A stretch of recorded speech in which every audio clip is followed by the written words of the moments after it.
अच्छी बात है, मैं इसका उत्तर देता हूँ आपको। इसीलिए पहले पिक्चरों में बोला जाता था, ना बाप बड़ा ना भैया, सबसे बड़ा रुपैया। रुपये की बात ज़रूर होनी चाहिए कि पैसा कैसे मिलता है, क्या हिसाब-किताब होता है, कौन देता है मुझे, लेने का तरीका क्या है, मुझे साल में मिलता है, 6 महीने में मिलता है, महीने में मिलता है। मैं आपको इसका उत्तर दे देता हूँ, आपको महीने में 4 बार पैसा मिलता है। हमारा महीने के में 4 बार आपको पे आउट का सिस्टम है। इसलिए आपका वर्किंग कैपिटल हमेशा अच्छा रहता है, हमेशा आपके अकाउंट में पैसा रहता है। इसके लिए फाइनल पे आउट में अगर कुछ कमीशन बच भी जाता है आपका, कहीं पे कुछ कमीशन कम ज़्यादा भी हो जाता है, तो महीने के एंड में, महीना खत्म होने पे उसका एडजस्टमेंट भी किया जाता है। आपका stock accounting, inventory accounting, customer billing, आपका कलेक्शन, आपका रिसीवेबल, आपका पेएबल, ये सारी चीज़ें हम आपको एक आपकी एक प्राइवेट ऐप बना के दी, उसको बोलते हैं वन ऐप। वन ऐप का मतलब है, ये वन ऐप है, एक ही ऐप है, इसमें ही सब कुछ होगा आईबीसी का। इसी में आईबीसी सीखेगा भी, इसी में कमाएगा भी, इसी में लीड्स डालेगा भी, इसी में वो कई कंप्लेंट भी डालेगा, इसी के अंदर उसकी ट्रेनिंग भी होगी, इसी के अंदर उसका कोच भी होगा। उसकी सारी दुनिया इस वन ऐप के अंदर रहेगी। और सेल्फ बिलिंग की टेक्नोलॉजी करके दे दी हमने आपको, तो आपको वो सब टेंशन आपको नहीं लेनी है। एज एन आईबीसी आप खाली कंसल्टिंग करिए, ये सब काम हम देखेंगे। देखिए, हमने इतने अच्छे कंप्लायंसेस रखे हैं ना कि शुरुआत में ही अपना इन्वेस्टमेंट बैंकर हमने केपीएमजी रख लिया था। अर्नस्ट एंड यंग दुनिया की 3-4 सबसे बड़ी कंपनीज हैं ये ऑडिट की। जब मेरे को टैक्स मैनेजमेंट अपना कराना है तो मैं अर्नस्ट एंड यंग से कराता हूँ, कि दुनिया की टॉप 3 कंपनीज में से एक है। इनको बिग 3, बिग 4 बोला भी जाता है, पूरी दुनिया के अंदर बोला जाता है।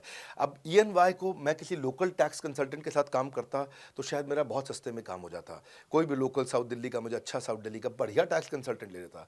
लेकिन मैंने रखा कि दुनिया के टॉप 3-4 के साथ काम करूंगा। जब मेरे पे कोई सवाल कभी भी ना उठाए जीवन के अंदर, हमेशा काम टॉप क्लास करके दूंगा। ए कैटेगरी, मुझे बी कैटेगरी पसंद नहीं है। मैं जो काम करता हूं उसमें मुझे नंबर 1 रहना पसंद है। क्षमा चाहता हूं, दी ओनली 1 रहना पसंद है। तो हम लोगों ने ऐसा ही किया कि रियल टाइम कमीशन दिया, कंप्लेंट मैनेजमेंट सिस्टम बना दिया। अगर आपका कोई सुझाव है, कोई फीडबैक है, कोई क्वेश्चन है, कोई कंप्लेंट है, हमारा 98.5 आउट ऑफ 100 कंप्लेंट्स या रेजोल्यूशन सेम डे खत्म हो जाती हैं। हमारा टारगेट है कि हम रोज रात को, आज के दिन तक, सुबह से शाम तक की जितनी भी कंप्लेंट, सजेशन, क्वेश्चन, डिस्कशन आए, वो रात भर तक खत्म होकर जाए।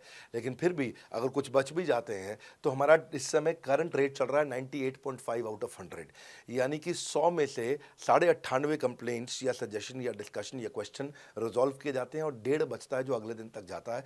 वो भी इसलिए कई बार कि कोई रात को लेट हो जाती हैं कुछ, तो हम, हाँ, तारीख बदलने से पहले, 12 बजने से पहले पहले से ख़त्म करना होता है। फिर भी बावजूद इसके अगर कोई तकलीफ रह जाती है तो हमने एक ई क्यूब लॉन्च किया है। ई क्यूब क्या होता है? Empathetic execution of exception. आप ऐसे समझिए कि सारी कंप्लेंट्स तो रिजॉल्व हो जाती हैं, पर कोई अजीब सी ऐसी नई कंप्लेंट आ गई जो हमारी किसी पॉलिसी में ही नहीं है। आज तक हमारी 742 पॉलिसीज बन चुकी हैं, 742 प्रोसेस डॉक्यूमेंट बन चुके हैं। अगर कोई पॉलिसी में ही नहीं है तो उसको रिजॉल्व करना मुश्किल होता है जूनियर लेवल पे, जो हमारा पूरा टीम काम कर रहा है उसमें। उसके अंदर हमारा कुछ सैकड़ों लोगों का पूरा एक कॉन्टैक्ट सेंटर है, कॉल सेंटर है, जो सर्विस सेंटर जिसको बोलते हैं, जहाँ वो लोग काम कर रहे होते हैं, लगातार सबसे इंटरैक्ट करते रहते हैं। लेकिन अगर कोई नई चीज़ आ गई जो कि 742 पॉलिसीज़ के अंदर नहीं है, तो अगले 3 दिन के अंदर 743वीं पॉलिसी बनेगी, फिर 744वीं पॉलिसी बनेगी, और उसका रेजोल्यूशन उसको दिया जाएगा। इसको बोलते हैं ई क्यूब।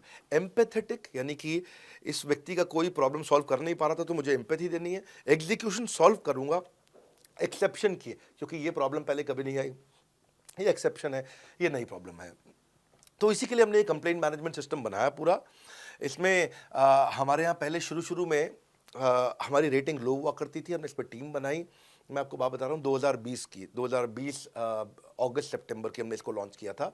जिस साल हमने आईबीसी लॉन्च करने के 4-5 महीने बाद लॉन्च किया इसको, क्योंकि तब हमारे को उसकी नीड समझ में आई। फिर सजेशन, फीडबैक, क्वेश्चन, कंप्लेंट सब आने लगे, और इसको हमने रिजॉल्व करना शुरू किया।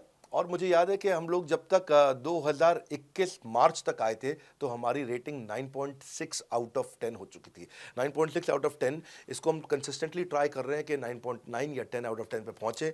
इसका बड़ा फ़ायदा हुआ हमारे को। इसमें जितनी भी कंप्लेंट्स आती हैं, सजेशंस आते हैं, डिस्कशंस आते हैं, उनको रिजॉल्व करते हैं। टिकट सिस्टम होता है, टिकट रेज करता है सामने वाला। तो ये यहाँ से नहीं होता तो फिर ई क्यूब पे सॉल्व हो जाता है उसके आगे जाके, एम्पैथेटिक एग्जीक्यूशन ऑफ एक्सेप्शन। तो ये हमने टोटल ऐसा मॉडल लिया कि जिसमें हम कहीं पे भी किसी को तकलीफ ना रहने दें। पर फिर भी कहीं होता है कि पूरी ऑर्गेनाइजेशन लेवल पे कोई सुझाव देना चाहता है, वो पर्सनल लेवल पे नहीं देना चाहता, ऑर्गेनाइजेशन लेवल पे सुझाव देना चाहता है। तो हमने दुनिया की पहली ऐसी कंपनी बनी जो कि डाउनलाइन से अपलाइन का रिव्यू कराती है। मैं साधारण भाषा में बता रहा हूँ आपको। इसका अर्थ क्या हुआ, सारे आईबीसी देश के बैठते हैं, 10,000 आईबीसी बैठते हैं और हमारी टॉप मैनेजमेंट बैठती है महीने में 1 दिन। और महीने में 1 दिन हम लोग बैठते हैं। इसको हम लोग हर महीने के पहले इतवार को करते हैं इस मीटिंग को, first Sunday off every month. ये सुबह 11 से 1 मीटिंग चलती है, 2 घंटे के लिए एक्सटेंड हो जाती है, 3 घंटा जाती है।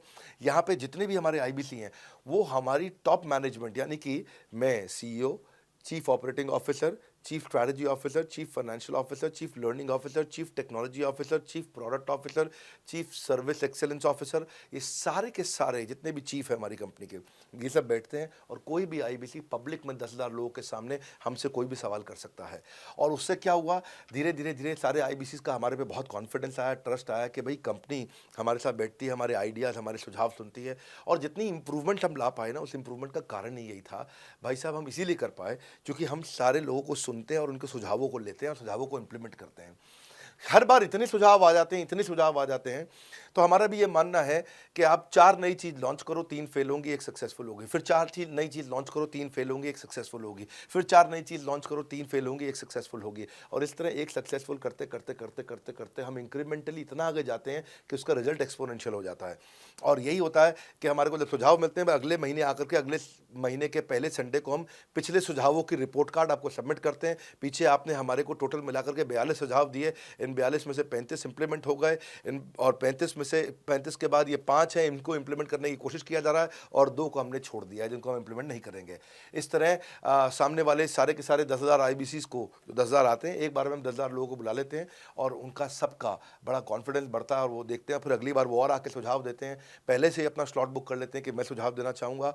तो बेसिकली आपकी किसी भी समस्या को सुलझाने के लिए हम कंटिन्यूसली लगे रहते हैं। और आपका कमीशन, जो आपने जहाँ प्रश्न पूछा था, वो तो एक बहुत छोटी चीज़ है। आईबीसी का कमीशन तो छोड़िए, हम अपने एम्प्लॉयज़ भी हैं, आज तक कभी भी उनकी तनख्वाह 30 तारीख से लेट नहीं हुई है। अगर 30 का महीना तो 30 को तनख्वाह मिलेगी, 31 का महीना तो 31 की दोपहर को तनख्वाह मिल जाएगी। अगर ये फरवरी का महीना 28 का है तो 28 की दोपहर को मिल जाएगी। अगर 28 को संडे है तो 27 को मिल जाएगी। 27 को अगर फोर्थ सैटरडे है तो आपको 26 को तनख्वाह मिल जाएगी। तनख्वाह भी हम कभी लेट नहीं होने देते, पेमेंट भी हम कभी लेट नहीं होने देते। ये हमारी कंपनी में एक कमिटमेंट है।